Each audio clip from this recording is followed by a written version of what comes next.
సత్యాన్ని చెప్పు అని చెప్పిన వేదమే ఎదుటివారి మాన ప్రాణహాని జరిగే పక్షంలో సత్యాన్ని చెప్పొద్దు అని చెప్పింది. ఇది మరి డబుల్ స్టేట్మెంట్ లా ఉంది తాతయ్య. ఋషి వాక్యం చెప్పానమ్మా. నేను ఒప్పుకోను. నువ్వేదైనా నేరం చేసావనుకో. నేనెందుకు చేస్తానే? నువ్వు కాకపోతే పెద్ద బావ ఏదైనా నేరం చేశాడనుకో. పెద్ద బావ ఏదైనా నేరం చేశాడనుకో మావయ్య శిక్ష వేయకుండా ఉంటారా? బావెందుకు నేరం చేస్తాడమ్మా? చేస్తే అన్నాను కానీ చేశాడనలేదుగా. సరే, నీ ధర్మ సందేహం తీర్చడానికి ఒక కథ చెబుతాను విను. ఒక ముని తపస్సు చేసుకుంటున్నాడట. ఆయన చూస్తూ ఉండగా ఒక బ్రాహ్మణ కుటుంబం ఆందోళనగా పరిగెత్తుకుని వచ్చి పొదరింట్లో దాక్కున్నారు. వాళ్ళను వెంబడిస్తూ బందిపోట్లు వచ్చారు. ఇంతకు ముందు ఇటుగా ఒక కుటుంబం వచ్చారు.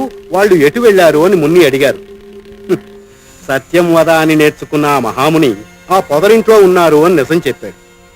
వాళ్ళు ఆ కుటుంబాన్ని చంపేసి వాళ్ళ దగ్గరున్న బంగారం దోచుకుని వెళ్ళిపోయారు. ఆ తరువాత కొన్నాళ్లకు చనిపోయిన ముని సరాసరి నరకానికి వెళ్ళాడట. కళ్ళబోయిన ముని, ఇదేమిటయ్యా యమధర్మరాజా, అస్ఖలిత బ్రహ్మచారిని, అసత్యం ఆడి ఎరుగుని వాణ్ణి, స్వర్గానికి వెళ్ళాలి గాని నరకానికి ఎందుకు వచ్చాను అని అడిగాడట. నీ మూలంగానే బందిపోట్లు బ్రాహ్మణ కుటుంబాన్ని చంపేశారు, దాని మూలంగా బ్రహ్మహత్యా పాతకం నీకు చుట్టుకుంది అని చెప్పాడట. ఇంతకీ ఈ పురాణం చెప్పేది ఏమిటి తాతయ్య? ఒక మనిషి ప్రాణం పోతుంది అని తెలిసినప్పుడు దానికోసం అబద్ధం ఆడినా పర్వాలేదు, తప్పు చేసినా ఒప్పే అని అర్థం.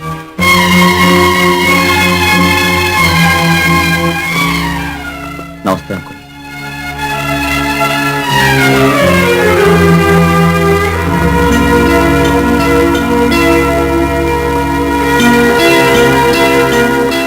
అరవింద్, అమ్మిచ్చిన చైన్ ఎక్కడ?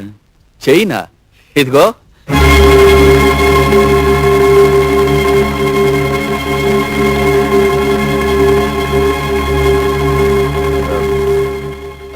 అది ఇదిగో ఇక్కడుంది. ఈ చైన్ అదే ఎక్కడ దొరికింది? హత్య జరిగిన స్థలంలో. అంటే ఆ రోజు నువ్వు అక్కడికి వెళ్ళావా? చెప్పరు నేను. అదేమిట్రా, తమ్ముడిని ఇంటికి తీసుకురావడానికి వెళ్ళినప్పుడు వాడి కష్టాలు చూసి భరించలేక నీకేం తీసి ఇచ్చా అని చెప్పావు కదా.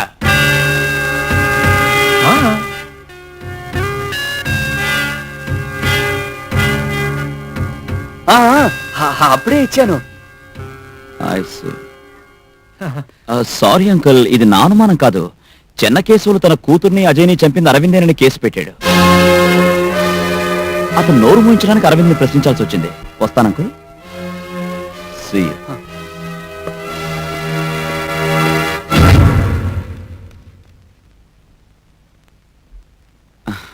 ఈ గొడవలో పడి అసలు విషయం మర్చిపోయాను.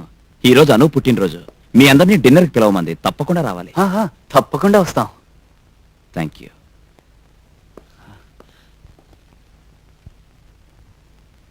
అతను పార్టీ కిందకి పిలిచాడో తెలుసా? నీ వేలుముద్రలు సంపాదించడానికి. మన గురించి వెయిట్ చేస్తున్నట్టు. అవునవును. హలో హలో అరవింద్, అంకుల్ రాలేదా? లేట్గా వస్తాను. అమ్మో, అదేమిటండి తాతయ్య గారు నన్ను చూసి భయపడాలా ముసుగేసుకుంటున్నారేమిటి? ఏం చేస్తాం తల్లి, నీ గురించి కథలు కథలుగా విన్నాం. రండి ప్లీజ్ కమ్.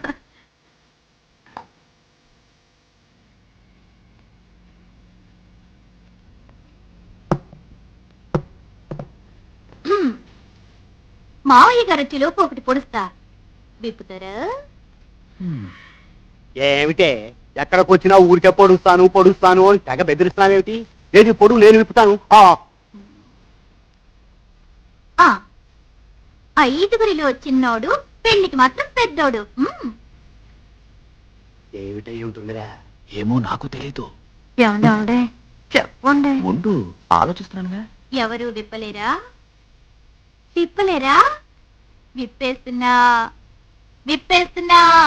చిటికెన వేలు. చిటికెన వేలా?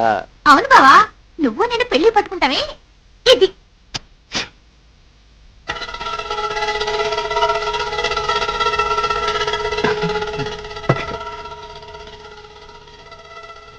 అరవింద్, నేనెవరో పిలుస్తున్నారు చూడు.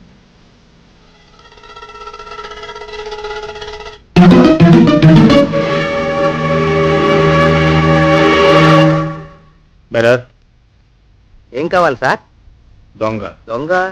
అదిగో ఆ తెల్ల ప్యాంటు ఎర్రకోట వేసుకోవాలా, ఆ దొంగను పట్టుకోవాలి. ఏం చేశాడు సార్?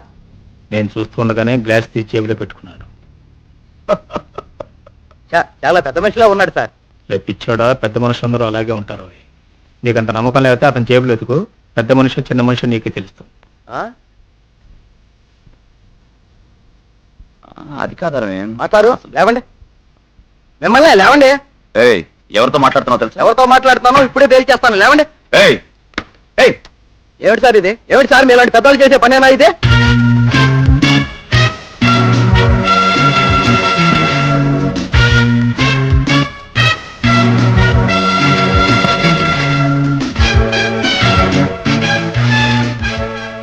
గురువు గారు, ఇది మీరాడిన నాటకమా? అను, ఏయ్ అను, అను నేను చెప్పేది వినను. అను ప్లీజ్, అను అను ప్లీజ్. అయ్యి బాబాయ్, జేబు దొంగ పుట్టాడు, పొరపాటు సిఐ పుట్టాడా? పొడుస్తని అవులేగా లెక్కున్నాడండి రా. మన సిఐ గారు గిలాస దొంగతనం చేస్తాడ్రా. చేశాడు కదా, చల్ది. జడ్జి గారి చిన్న కొడుకుని ఆయన పెద్ద కొడుకే చంపినట్టు మన సిఐ గారికి డౌట్ అన్నట్టు. ఈ తాజ్ మహల్ ఇది దొంగతనంగా తెచ్చిందో లంచంగా ఇచ్చిందో?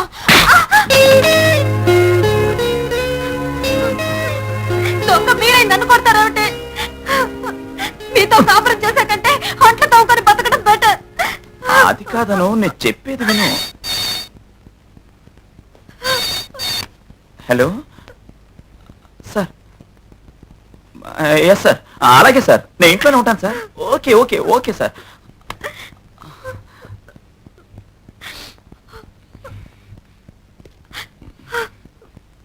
అను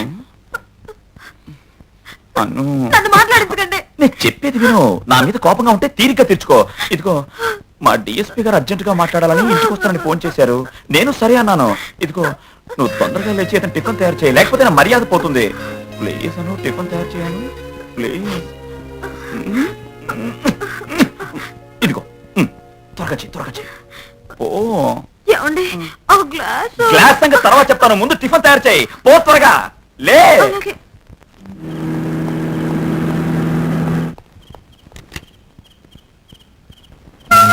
గుడ్ ఈవినింగ్. Good evening. రండి సార్, రండి.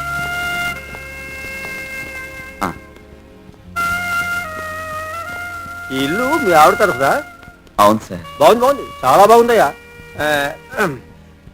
నువ్వు కూర్చోవా. పర్వాలేదు సార్, అర్జెంట్గా ఏదో మాట్లాడాలన్నారు. అదేనా, నువ్వు అజయ్ హత్య కేసులో జడ్జి గారి పెద్ద అబ్బాయిని అనుమానిస్తున్నావని తెలిసింది. అతనే కాదు సార్, ఎస్పీ గారు అబ్బాయి, ఎమ్మెల్యే గారు అబ్బాయి అజయ్ అందరూ ఒకే గ్రూప్ గా తిరిగేవారు. అందులో ఎవరు హత్య చేశారన్నది నిర్ధారణ కాలేదు. బీ కేర్ఫుల్, వాళ్ళంతా పెద్దవాళ్ళ పిల్లలు. పైగా వాళ్ళు నువ్వు ఒకసారి కోర్టు కూడా ఆగావు. I think I'm on the right side sir. మీ ఆవిడటో అవును సార్. లక్ష్మీదేవిలా ఉంది. నమస్కారం అండి. ఆశీర్వాదం ఆశీర్వాదం. ఏమిటి మైసూరు పాకే? నీ టేస్టు నా టేస్టు ఒకటేనయ్యా.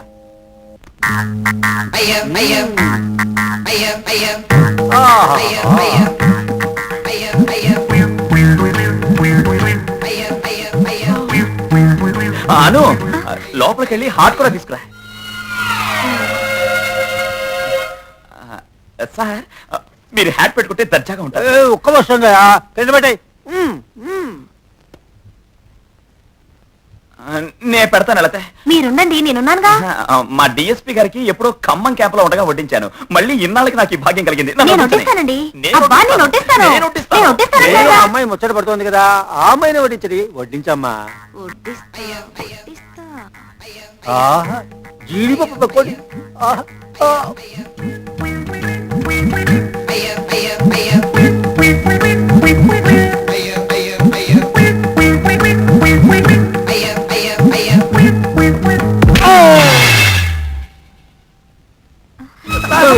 మా ఆవిడ బట్టతలు చూస్తే కాదు సార్, మీ తల మీద ఈగ వాళ్ళతో కొట్టిస్తారు నా మాట నమ్మండి. నాన్సెన్స్.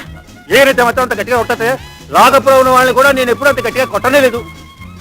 మామిడి పగిలిపోయింది. నీ ఆతిథ్యం వద్దు, నువ్వు వద్దు. Sir, sir, No, sir, no, please, sir, క్షమించండి no, సార్. no, no. నిజం చెప్తున్నాను సార్. ఏమిటి? మా ఆవిడకి బట్టతల మీద కొట్టే వీక్నెస్ ఉంది సార్. ఆహా, అలాగా నాకు ఉంది వీక్నెస్. నీలాంటి వాడిని డిస్మిస్ చేసే weakness. Sir, sir, sir, sir, sir, sir.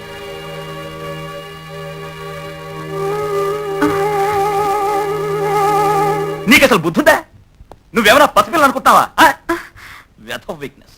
నీ బట్టతల బాధల వల్ల నా ఉద్యోగం పోయేటుంది. తప్పే. కర్మ.